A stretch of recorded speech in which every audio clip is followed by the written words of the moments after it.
All right, this is Dead Dog Film Club. I'm joined today by Ed Ashton, the author of Mickey 7, which is the book from which the movie Mickey 17 by Bong Joon-ho is based off. And thank you so much, Ed, for joining me, for starters. Thank you for the opportunity. So let's just start with, where did the idea for Mickey 7 start as a book, as a concept?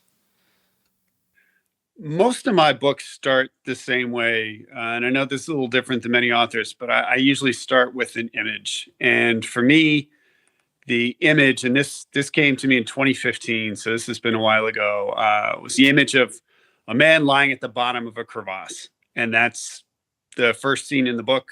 It's also the first scene in the film. Uh, and at the time, I didn't know where he was. I didn't know if he was on Earth or someplace else. I didn't know who he was or what he was doing there. Um, but I knew he had fallen. He was hurt. He was in trouble. He was in danger of freezing to death. That was all that I knew. And I wrote, I don't know, maybe a 500 word scene around that, and I set it aside. And it sat for a while. But I kept thinking about him, and I kept thinking about, well, who is this guy? What's he doing here? I gave him a friend. I gave that brought Berto in. He was the next person to come in. And so I wrote a little dialogue between him and Berto. And then, like, why won't Berto come and help him? There must be a reason. And then that's where I came up with the idea of, oh, because he's an expendable. And that's when the idea of the expendable came up. And then I started thinking about the teletransport paradox, which is something that I've sort of had a fixation on since I was a kid. Honestly, ever since probably the first time I saw Star Trek and saw someone get on the transporter and thought, that's not a transportation device, that's a murder machine. That's that guy just dissolved. Like, I saw that looked painful. And it really just rolled from there. And then I thought, well, maybe it's a short story, and I wrote it into a short story, which was basically the first chapter of the book. But that's not an ending. That story ended when he came out of when the creepers kind of shove him out the tunnel into the snow. But it wasn't an ending. I thought, okay, maybe it's a novella. So I kept writing, got to about 25,000 words, and realized, no, this isn't a novella either. It's still not done. And a few months after that, I had the full novel. It really just kind of snowballed. Wow. So it was really a natural process. It just kind of came to you naturally. That's how most of my writing works. I think 90% of the work of the plotting, the character development, everything, I think it goes on somewhere in my brainstem or something that I'm not really conscious of it, and it just sort of floats up to the surface when I need it. Okay. That's super interesting. Do you remember how you first found out that Mickey 7 was getting the big screen treatment, like was going to be at the cinemas and was going to be a movie?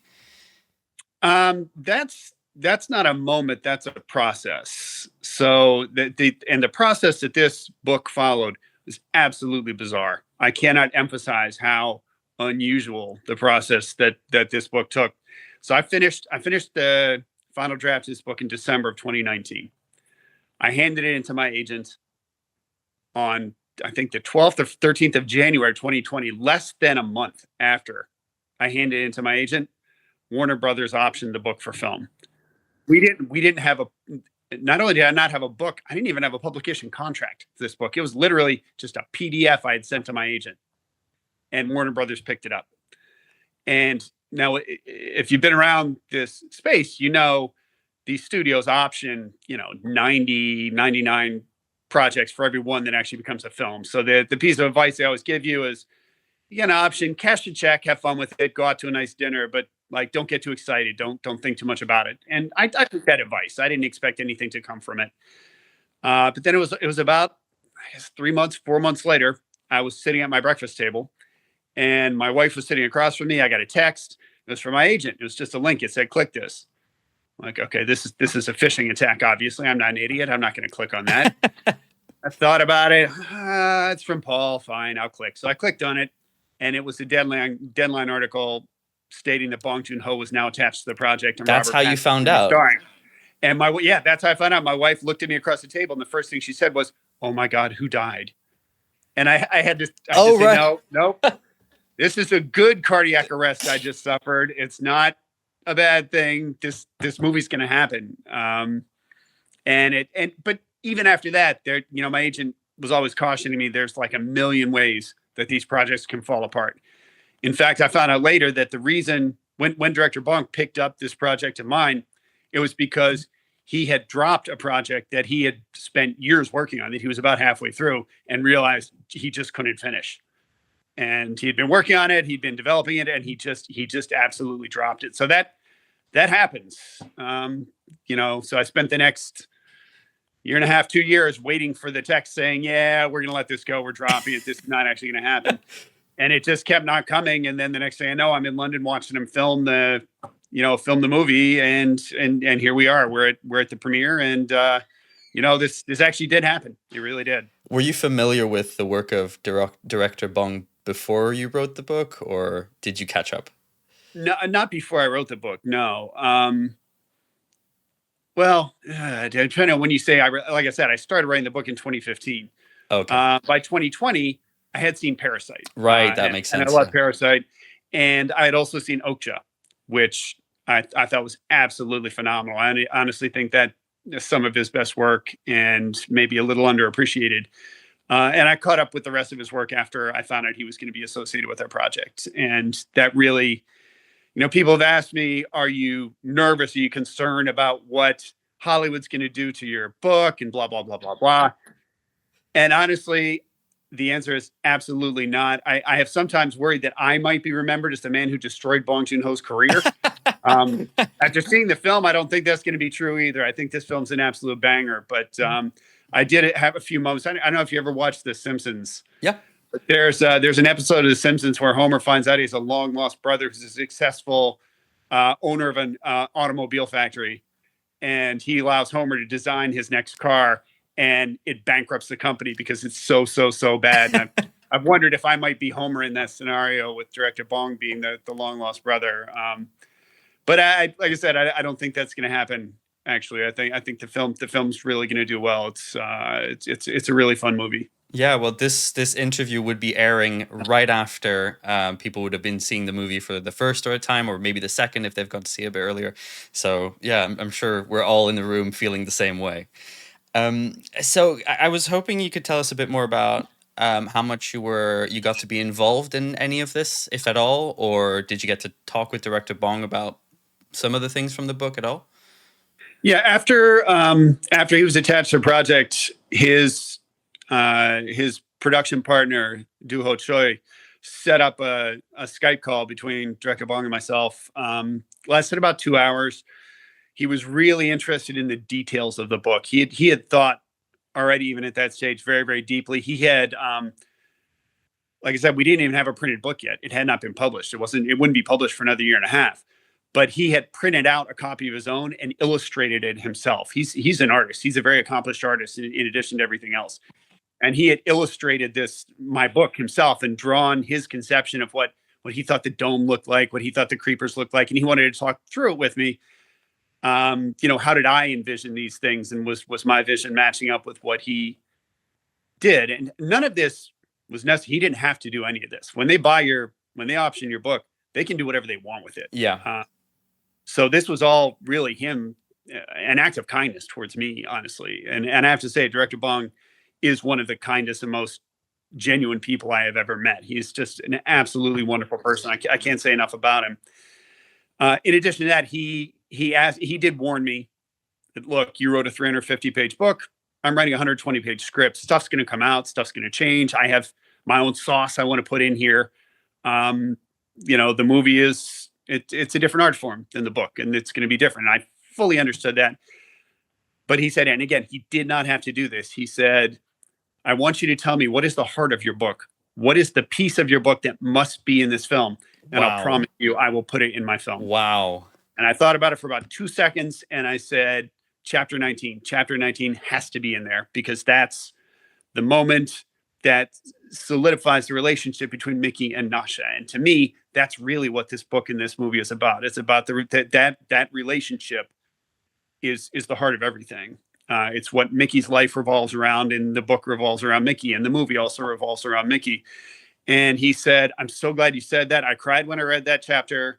I was going to put it in anyway. And I said, can I pick another one? And he said, no. And that was it. That was the end of my involvement with developing the script. But that was enough. For me, that was it.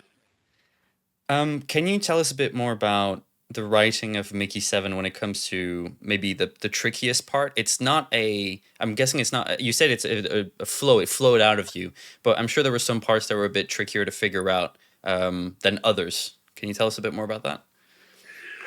Yeah, the difficult thing about Mickey Seven in terms of the book is that it is, although it's it's occurring in space, it's expansive, blah blah blah. Most of the book takes place in a very cramped physical environment.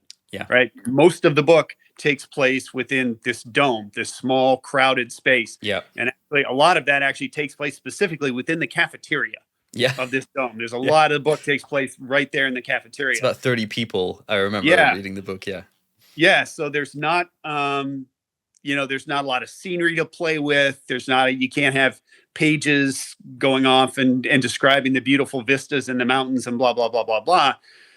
So I really had to focus on the characterization, because it is when you have a limited, cramped physical environment like that, it's your characters that have to carry the book.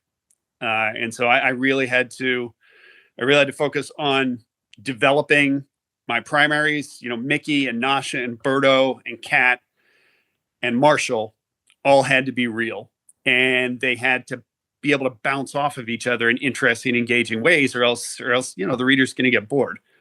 And so I had to focus really hard on the voice that I gave to each of these people to make it interesting, to make them distinct from one another, and to make them interact in an appropriate way and in a fun way. And I would say probably 75% of the entire several months long editing process was really just around working on voice and the voices for the different characters, and making sure that they worked in the way that I needed them to work to make the book an engaging read. Yeah, of course. In Mickey Seven, when I was reading the book, I'm about halfway through, and there's something that keeps popping up to me was when Mickey Seven and Mickey Eight interact. I keep thinking to myself, like, how would I talk to myself? Was this something that you thought about quite a bit when you were writing the book? Yeah, that was also a difficult piece, because I needed to, like, in terms of voice, I needed to make Mickey 7 and Mickey 8 have very similar voices, but still distinctive. And, in the film, Robert Pattinson actually is able to do a slightly different voice for each character. He's able to distinguish it in that way. On the page, you really can't do that, right? You can't do funny voices on the page. So I had to really think carefully about the diction and how it could be just slightly different enough to distinguish between the two characters when you're reading them. And sort of in the way they interact, I thought about, I grew up very close to my brother. We're similar age. We're very similar people. I wouldn't say we're clones, but like, we played the same sports. We were on the same teams. We're very close in age. We were constantly competing against each other. We actually even serially dated the same girl at one point. To that level. I mean, not in the, I see some connections not here. the way, but yeah. So I modeled some of their interactions off of my interactions with him. And I don't think he'd be sad to hear me say that. I think he'd take that as a compliment. That's really interesting. So can you tell me a bit more about if there were any books or films? You mentioned Star Trek. Is there anything that you used as a kind of a jumping off point, or maybe stuff you could borrow from? What inspired you in other worlds and other universes? I did. In terms of the structure of the universe, Yeah. there are a series of books that were written by George R. R. Martin long before he got into dragons and wizards and whatever, when he was a hard science fiction writer. The most interesting of them, in my opinion, is a book called Dying of the Light, but there were a number of others. This was back in the late 70s, early 80s that he wrote these. I read them when I was a kid, and I absolutely, Dying of the Light is still one of my all-time favorite reads. I highly recommend it if you've never read it. But the sort of idea of humanity being sort of scattered to the stars, and Earth being like almost like a lost paradise that everyone remembers and nobody even really knows where it is. That sort of vibe is present in that series by George R. R. Martin, and I structured the universe that Mickey inhabits around those same sorts of ideas. So if I were looking at a sort of an inspiration in the literary world, that's probably where it would be. That's really interesting. Yeah. One thing I love about Mickey 7 is the fact that he's so well, he has to in a way, but he's open to change because he thinks this is the best next thing. As someone who myself, I'm a bit averse to big changes in my life. I find that there's a lot in Mickey Seven around being open to change and being open to new things. I feel like he just gets on with it, even when getting on with it might be strapping himself to the outside of the space station. Do you feel the same way? Do you feel like you're also open to change, or how much of Mickey Seven is in you? Um, you always have to be cautious as an author, particularly when you're writing in the first person, to not put too much of yourself into your Right. character. There are some things that come out of Mickey's mouth that you could hear. You people said, I heard that in your voice, Ed. People who know me. So that, there's definitely a little bit of that in there. And I'm somebody who's had a pretty varied life. I've done a lot of things. I've bounced from place to place. I've lived in the middle of the woods. I've lived in the middle of Washington D.C. and downtown Baltimore. I've worked for the federal government. I worked for the military. I've worked in the biotech field. I'm a cancer researcher right now. So I would say I'm somebody who's comfortable with variety and comfortable with change and moving from milieu to milieu. Oh, that's interesting because my next question had to do with the sciences. I know. I think. Am I right in saying that you would consider yourself a scientist of some way, some sorts? I mean, I have a PhD and I Okay. do research and I teach quantum physics. So yes, So I think yeah, that's so fair to say. I wanted to bring it up, but I wasn't sure if I got it right. But based on your Goodreads bio, I've deduced that you teach quantum physics. How much of that science background made it or helped you in writing the story of Mickey Seven? So I try not to let my day job bleed into my writing too much because I know there's some sort of scientists slash authors who do that, and some of their books can sound like a physics text. And to me, nobody wants to read a physics text. That's not to me, the interesting thing in any story is the people and the relationships among the people. That's to me, that's what we want to hear. That's what we're all fascinated in, is the way different people interact with different people and those relationships. Where the science comes in for me is because I'm writing speculative fiction. I want to make sure that although it's okay to put things into my story that we don't know are true. That's the speculative part of speculative fiction. It's not okay to put something into your story that we actually know is not true.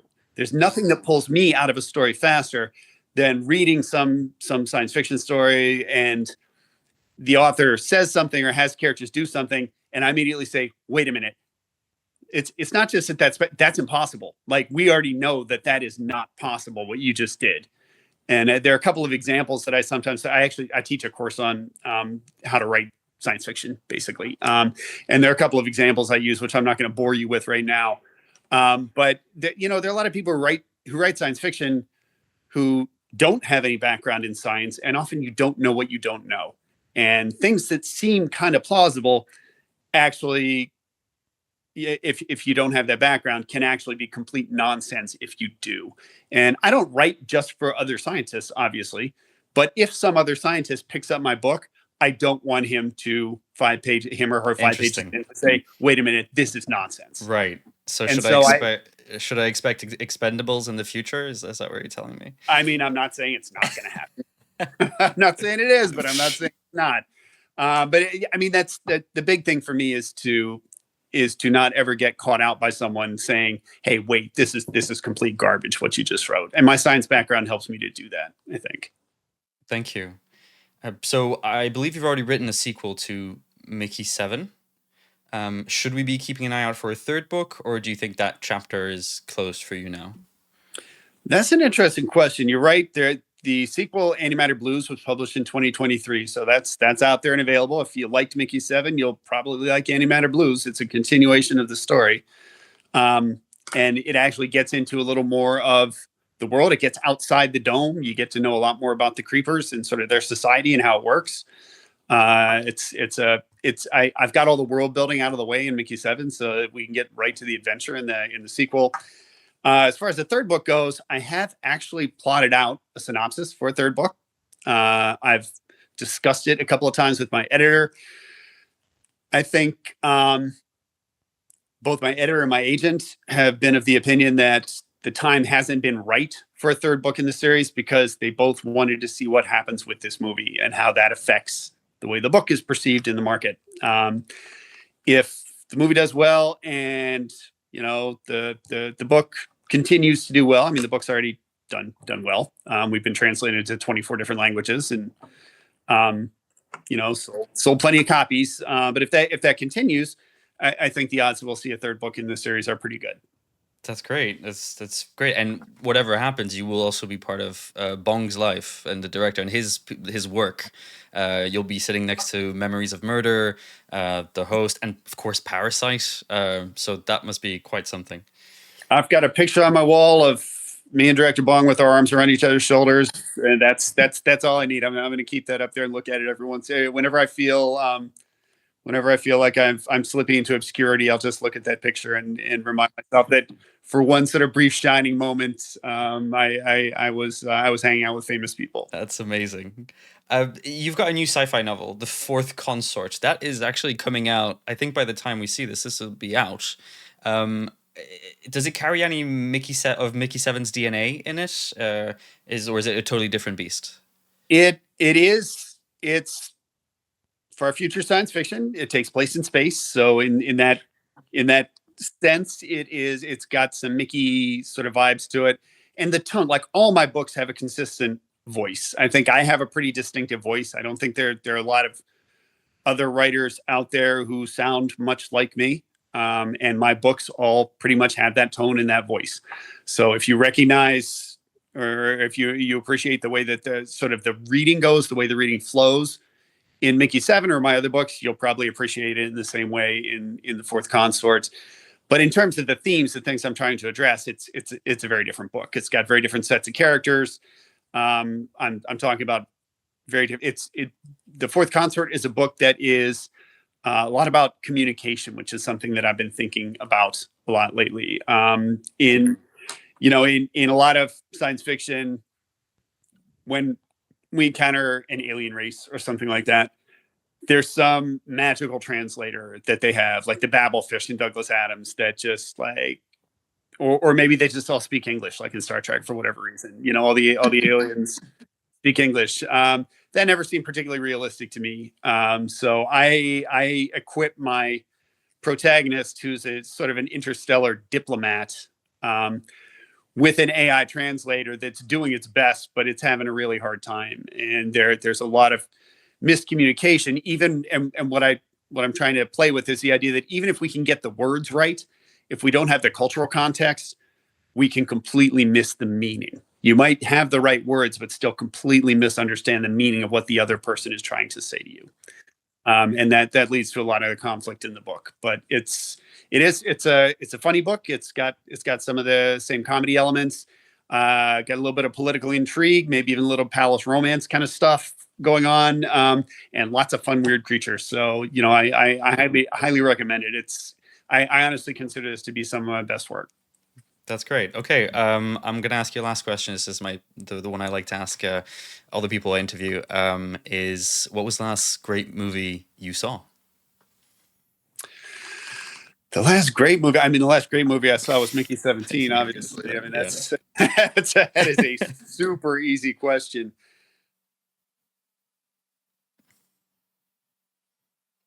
How dare you? Here's maybe a very controversial pick because I know that like a lot of people really kind of hated this, but I actually like Drive Away Dolls. Drive Away Dolls. Very I don't know cool. if you're familiar with that one, but I actually thought that was really funny. I know the critics absolutely butchered it. Thought it was completely terrible. I know it's got like a terrible rating on Rotten Tomatoes.